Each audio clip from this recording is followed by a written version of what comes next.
O meu nome é Juliana Gervason. Eu não sei se você sabe, mas eu sou professora de literatura. Estudo literatura aí há muitos anos.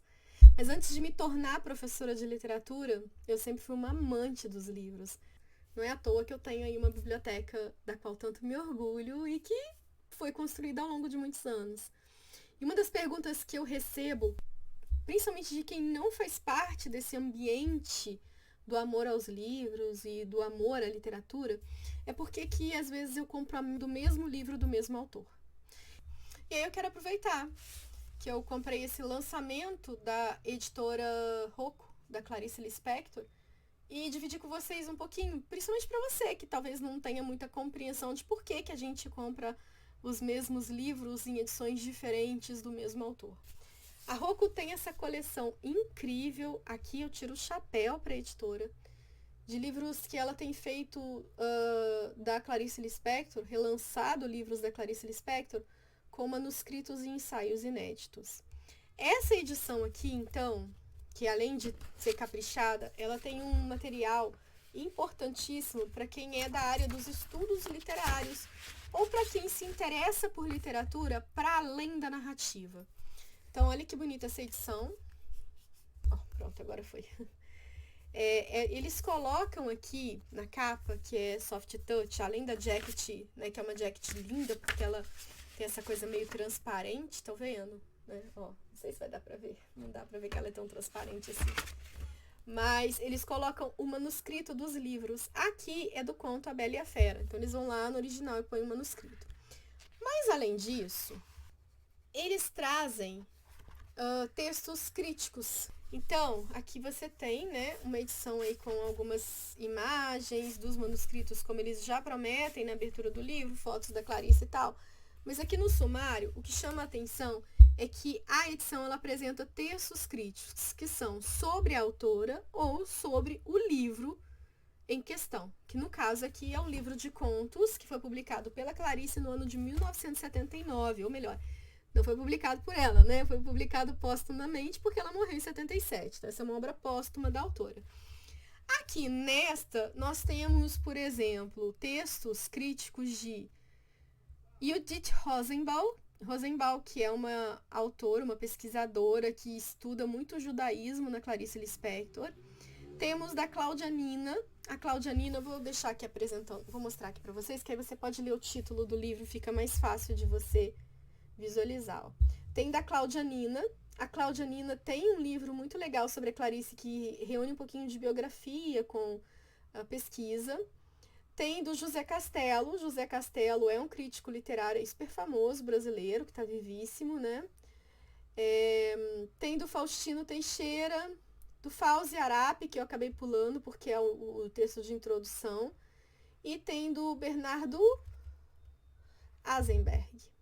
Todos esses textos críticos, eles colaboram para ampliar a leitura que a gente pode fazer, tanto da Clarice quanto dos textos dela, sobretudo do A Bela e a Fera. E aí, como é uma edição crítica com manuscritos, eles apresentam então manuscritos relacionados aos contos que estão presentes nesse livro, tá? Que esses manuscritos, eles estão, se não me engano, na Fundação Casa de Rui Barbosa, que é para onde foram as coisas maravilhosas da Clarice, né? Bom, para quem é interessante essa edição? Para quem quiser, claro, a gente já começa por aí. Se você está interessado na edição, ela é para você. Mas ela normalmente é focada num público leitor que quer pesquisar, né? Então, que está cursando que está escrevendo algum trabalho, ou fazendo alguma pesquisa, ou que está no terreno acadêmico, né? Explorando a crítica literária e os estudos literários. Ou para um autor que, sendo leigo nessa área científica e acadêmica, que é dos estudos literários, queira se aprofundar mais na Clarice, que é um leitor mais maduro, eu falei autor não, né? Um leitor mais maduro, que tem o interesse de ampliar a sua capacidade de leitura de uma obra. Eu quero ir para além da obra, eu quero mais dados, eu quero aprofundar meu olhar, eu quero enriquecer minha bagagem. Então, esse livro, ele é interessante para esse tipo de leitor, tá? Essa coleção da Rocco já tem também sobre A Hora da Estrela, sobre Água Viva, e todas elas são tão lindas quanto essa que eu tô mostrando agora, tá? É porque essa sim acabou de ser lançada. E sobre Perto do Coração Selvagem. E de novo, em cada um desses livros nós temos ensaios escritos por pessoas distintas, tá? Então, por exemplo, no Perto do Coração Selvagem, a gente tem do Evandro Nascimento, que é um professor aqui de Juiz de Fora, inclusive, do Faustino Teixeira, da Marília Librandi e da Maria Clara Bingmer. Maria Clara é uma estudiosa da relação mulher e religião, mulher e teopoética. Usei muito a Maria Clara no meu doutorado. Aqui no Água Viva, nós temos textos do José Américo Mota Peçanha, do Alexandrino Severino, da Sônia Roncador, da Ana Cláudia Abrantes, da Tereza Monteiro e da Ana Cláudia Abrantes de novo. A Tereza Monteiro é uma grande estudiosa da Clarice, né? Tem vários textos incríveis e biografias publicadas sobre a autora.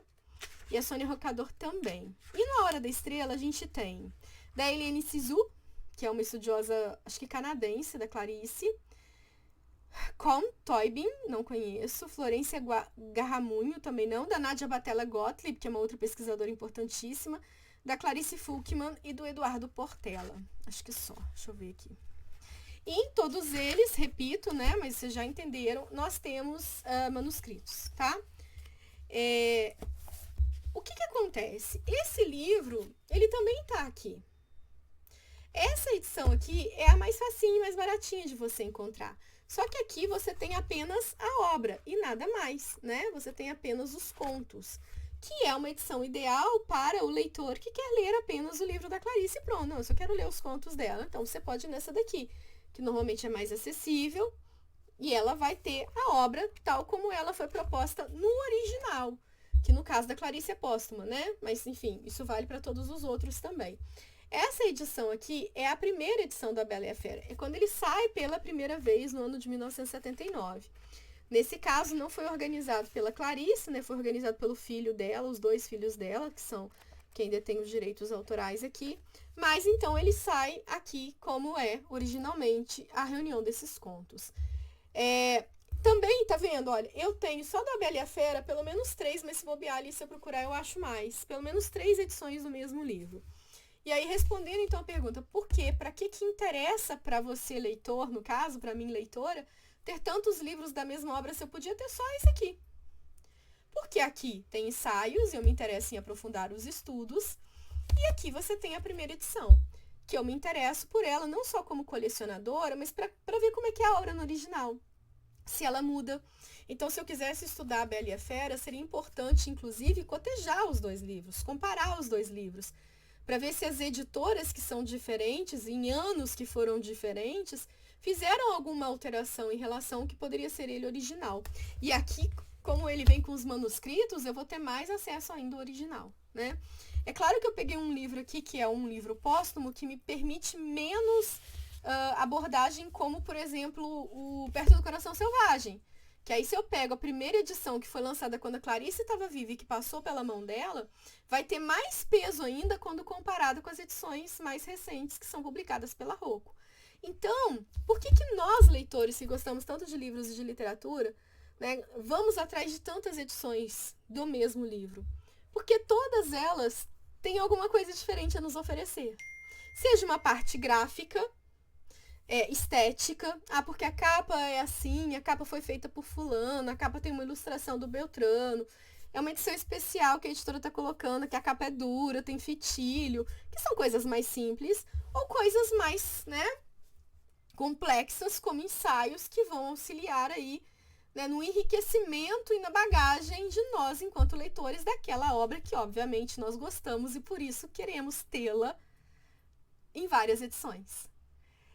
Eu espero que esse bate-papo rapidinho tenha servido aí, não só para tirar a dúvida daqueles que talvez tenham, de tentar entender por que a gente compra o mesmo livro tantas vezes, mas daqueles que estão construindo uma biblioteca da Clarice Lispector e sempre ficam na dúvida em qual livro investir, já que tem tantos no mercado hoje em dia pela editora Rocco.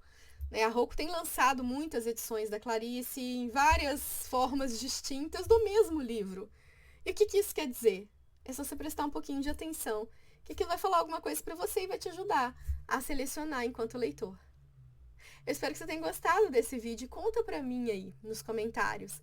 Tem algum autor que você também faz isso, sai comprando absolutamente tudo que sai dele ou sobre ele, tem uma biblioteca ampla que tem repetições, que tem livros que parecem iguais, mas que, como eu provei aqui, não são? Me conta aí nos comentários que eu vou adorar saber. Um beijo e até o próximo livro.